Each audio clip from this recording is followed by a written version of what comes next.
In this video, I am going to discuss about Albert Bandura's social learning theory. Albert Bandura's Bobo doll experiment was a study conducted in the year 1960s to understand how children learn aggression through observation and imitation. The background of the study was Albert Bandura was interested in how children learn behaviors by observing others, particularly aggressive behaviors.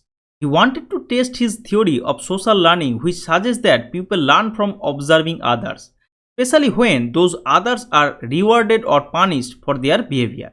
Experimental setup. Bandura and his colleagues gathered a group of children, divided them into two different groups, and exposed each group to different scenarios involving a Bobo doll, an inflammable doll that pops back up when knocked down. Here is how they set it up. Aggressive model. In one group, children watch an adult behaving aggressively towards the Bobo doll. This involved hitting, kicking, and verbally abusing the doll. Non-aggressive model.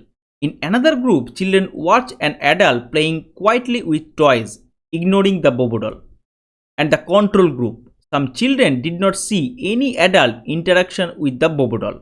Bandura and his team observed the children's behavior after they had watched the adult models. They placed each children in a room with toys, including the Bobo doll, and observed how they interacted with the Bobo doll. Now here is the findings. Aggressive model group. Children who watched the aggressive adult were more likely to imitate the behaviors they saw. They hit, kicked, and even yelled at the Bobo doll. Non-aggressive model group. Children who watched the non-aggressive adult showed less aggressive behavior towards the Bobo doll. They were more likely to play gently with the toys. And the control group. Children who did not see any adult interaction showed little aggressive behavior towards the Bobo doll.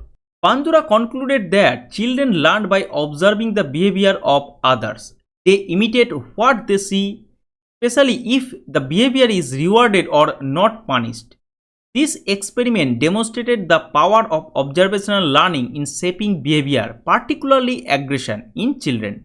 The Bobo doll experiment had a significant impact on our understanding of how children learn, the role of observation and imitation in learning, and the influence of social context on behavior.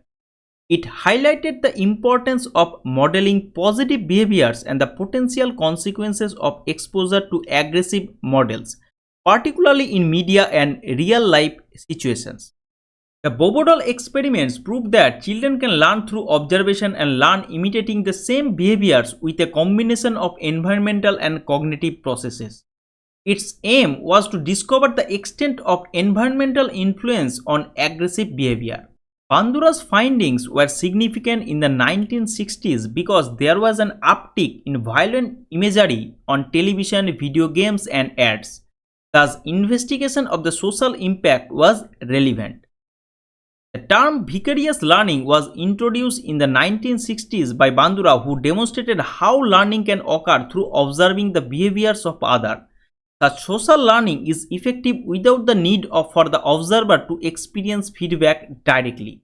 The three key components of Albert Bandura are social learning theory, self-efficacy theory, vicarious reinforcement. Self-system. In Bandura's social cognitive theory, the set of cognitive processes by which a person perceives, evaluates, and regulates his or her own behavior.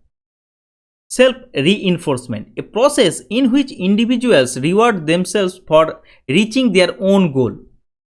Vicarious reinforcement, learning through observing others being rewarded or punished for their actions. A younger sibling watches their older sibling practicing piano. The older sibling is praised and rewarded for playing well, motivating the younger sibling to practice too for similar rewards. The younger sibling learns from the older sibling's praise piano practice, becoming motivated to practice themselves due to observing the positive reinforcement received. Now, social learning theory. Albert Bandura's social learning theory states that instead of acquiring behavior being strictly a matter of reward or reinforcement, it can be brought about through observational learning.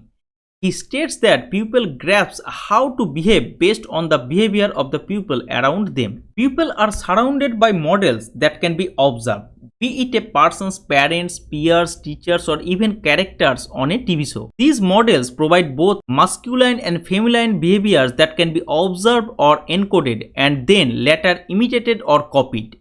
A person with the more likely to imitate a behavior of someone who he or she feels more similar to.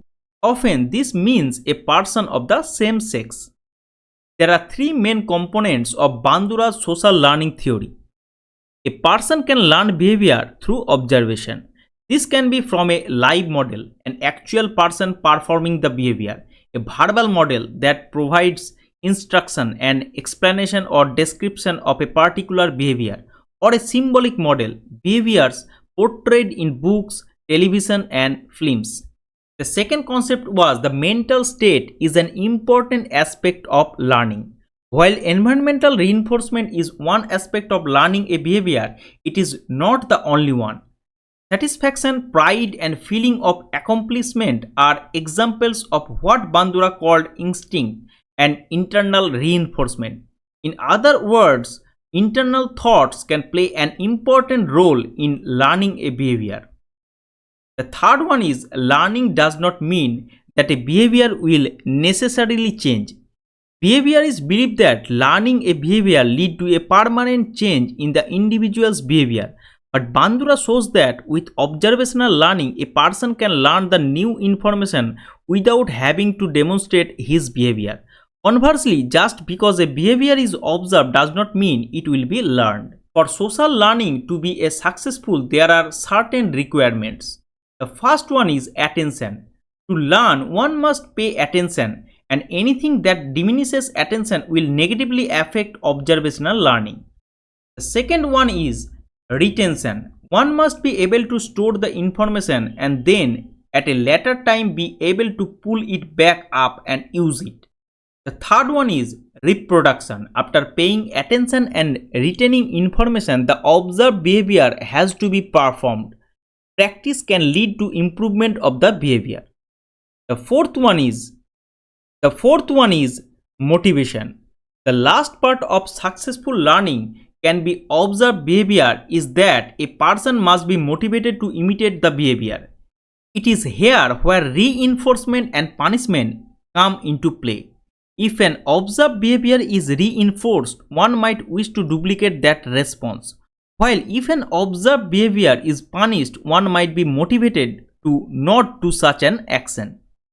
We can modify our behavior by self-regulation. Self-regulation is the ability to understand and manage our behavior and our reactions to feelings and things happening around us. It includes being able to regulate reactions to strong emotions like frustration, excitement, anger, embarrassment, etc. Calm down after something exciting or upsetting.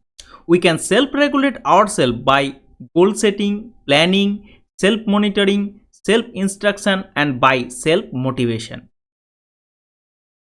Self-efficacy. Self-efficacy is a person's belief in their own capabilities. Bandura thought self-efficacy was the foundation of human motivation. Consider your motivation. For example, in task you believe you have the capability in versus task you do not believe you are capable of achieving. For many of us, if we don't believe we are capable of something, we are much less likely to attempt it. Learned helplessness. It refers to a state of mind where an individual feels powerless to change or improve their situation, even when they have the ability to do so. This feeling of helplessness typically arises after a person has experienced repeated failure or negative outcomes that they perceive to be beyond their control. Reciprocal determinism. Personal factors such as beliefs, expectation, attitudes, and knowledge, the physical and social environment, that is, resources, consequences of actions, other people, and physical setting, and behavior such as individual actions, choices, and verbal statements all influence and are influenced by each other. Contagious spreading of behavior through imitation is called ripple effect. Now try this.